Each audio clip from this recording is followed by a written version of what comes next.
What's up everyone, welcome back to the channel, man. You already know, another day, another still worth it video, and we have to talk about one of my favorite phones ever. I feel like, I have to say that with every phone because every phone that came out is one of my favorite phones, and this one is the Samsung Galaxy S4, and this thing actually came out in 2013, dude. This thing in about a month or two is going to be turning 7 years old. How crazy is that? This phone literally, it just feels like this thing came out like 4 years ago, which even that is still a long time, but 7 years, man. Think about it. If you had a kid when this thing came out, it is now a 7-year-old that's probably like in first or second grade. That's pretty crazy to think about sometimes. So this thing has aged interestingly well. There's still a lot of phone. I mean, if you think about it, the side bezels aren't really that thick. It's just like the top and bottom bezel, and I've talked about this phone ever since I even started this channel, and I do like this phone a lot. There are some really weird things about this phone though, and I used this phone as a main phone for like 2 weeks. There was like a very small period of time where I used it.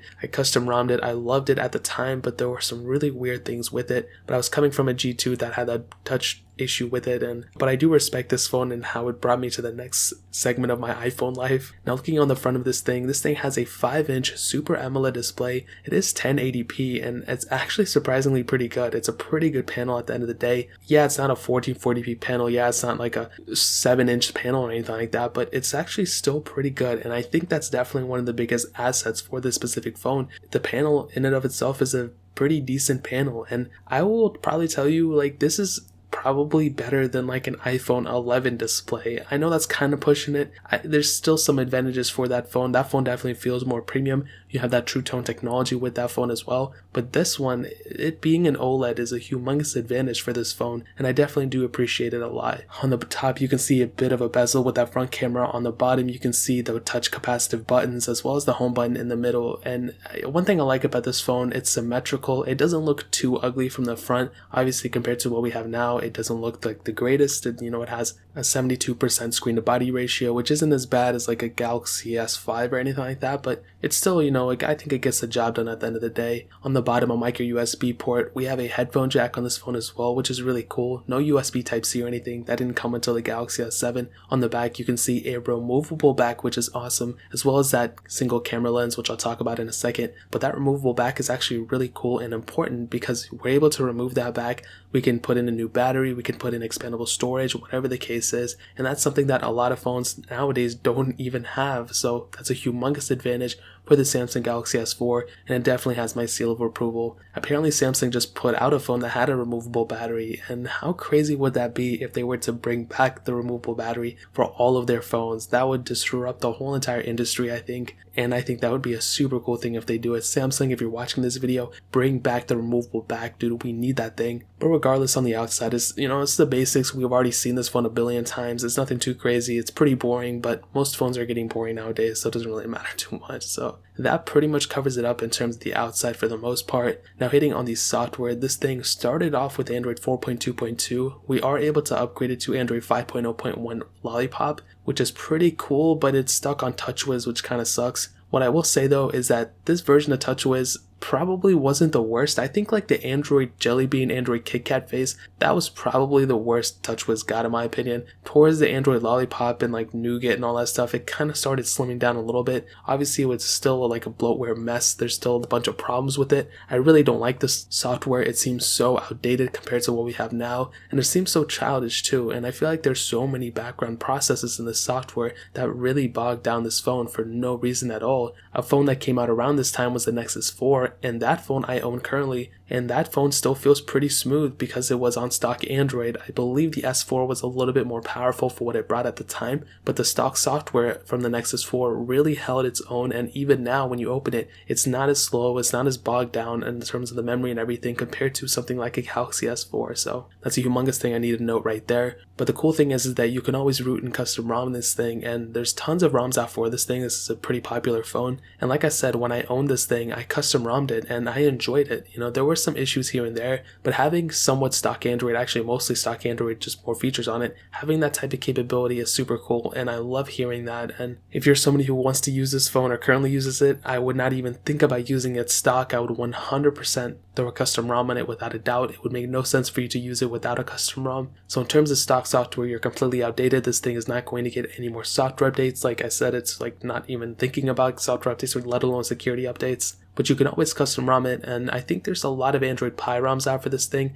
at least some Android Oreo ROMs, and you're better off being on a, or Android Oreo ROM than being on a stock Android Lollipop TouchWiz UI ROM, you know what I mean? So that pretty much covers it up in terms of the software. Now hitting on the performance, okay, this thing had the Exynos 5410 octa chipset, an octa-core CPU, and there were 3 different models, a 16, 32, and 64 gigabyte variant. All those models had 2 gigabytes of RAM, and what I can tell you about this phone's performance is that, like I said, the software I think bogs down more than it needs to when you're flipping through pages, when you're opening things, like even going into settings. You definitely see the noticeable lag, and that's a combination of this phone being old and it not having the most powerful chipset. Obviously it's not that powerful of a phone, it's pretty slow, but also it being, having the really weird TouchWiz UI. Software is just as important as hardware. There's no point in having great hardware if the software cannot utilize that hardware, and I feel like this specific software was really weird at the time. They could have done a way better job had they just planned it out a little bit better. Obviously if they go and do a couple things here and there, it might have been a little bit better, and that's why I think when you custom ROM it, you get much better performance because there's way less background processes, but also the processes that are running utilize more parts of the phone that need to be there. So I hope that kind of made sense a little bit, but that's kind of what I'm thinking. In terms of the overall performance though, when you're doing anything with it, it gets the job done for the most part. It's going to be a pretty slow experience though. For some reason, I was not able to get a lot of the apps that I wanted on my phone, and I had to download older versions of the ROMs. My Wi-Fi was intermittently going in and out, which was weird. I don't think that has anything to do with the performance, but that's something I had to denote and I remember now. But once you get something up and running, it's not too bad. Like things like Temple Run, Pew Pew run fine. Real Racing 3 is pretty choppy, as you guys can see. I think it gets the job done. Like if you need something to get you from point A to point B, it's there, but really anything else is not really that good. What I will tell you though is that this phone heats up like a dog in the summer, okay? This thing heats up so much, it's crazy. There's no reason for it to be heating up this much. That's one of the huge disadvantages for this phone. I've been saying it since 2016 when I made my first Galaxy S4 video, and it's still the same case. This phone, whatever you're going to do with it, it's there, and I think that has a lot to do with the software. Funny enough, I made a video about my Galaxy S4 and I tried to cook an egg on it. This was years ago and I never released it. I didn't successfully make it, but I cracked an egg on it and I tried to say, and at that time, bro, like if I did it now, it's not that big of a deal, but at that time I only owned like 2 phones and I had to resell that phone because that was like half the money I spent. I spent like $100 on that phone. That was like half the money in my bank account, so I don't know what I was doing at that time. If you guys want to see that video, I'll have to find it, but if this video gets like 1,000 likes, I'll go ahead and drop it somewhere, either on my second channel or this one, I don't know. But in terms of performance, it's not my first pick. It's probably like a 4 out of 10, but it gets the job done for the most part. If all you need is like internet capabilities and to download WhatsApp or something. Now hitting on the camera, this thing has a single 13 megapixel camera on the back and a 2 megapixel camera on the front. You can shoot 1080p videos on that back camera, and I think the quality is okay. I think video quality is okay for a 2013 phone in 2020. Obviously, if this thing came out now, it's not good at all. It's super grainy. It doesn't look too good. I mean, like, I hate to say it, but it's not the best, even. I think in times when it was 2013, I think this one was like rated one of the best. Right now, it's not at all. It only has a single camera, no ultra wide, no telephoto, which is a humongous thing looking at used phones and older phones, so this thing definitely lacks that. But it gets the job done, like I said. That front-facing camera is not good at all. But this thing does have some features built into it, which is cool, and I love seeing that. When you have a phone like this, you can go and, have a ton of features that even iOS stock camera UI does not have, which is ridiculous. But regardless, it has a camera, so if you need it, you can get the job done with it. If you're in good lighting, I'm sure you can get pretty decent photos, but as it is right now, it's not really that good. Now ending it off with the battery life, this thing has a 2600 mAh battery. You have wireless charging on it, depending on the back, I believe, but this is a really cool little thing because not only does it have a pretty decent sized 2600 mAh battery for this phone in 2013, but you can also remove the battery and put in a bigger one if you want to, and that's a humongous advantage for this phone. Not many phones in 2020, let alone the last like 3 years, can say they still have a removable back where you can go not only remove the battery but also expand the storage at the same time as well. And this phone is one of those few phones that can do that, at least now, that are still being reviewed by me. So I think this phone is still super interesting. I think it has a lot going for it. Is it the best thing in the world? Obviously not. It's not the best battery life, but it definitely gets the job done. And with having that removable back, it literally makes this phone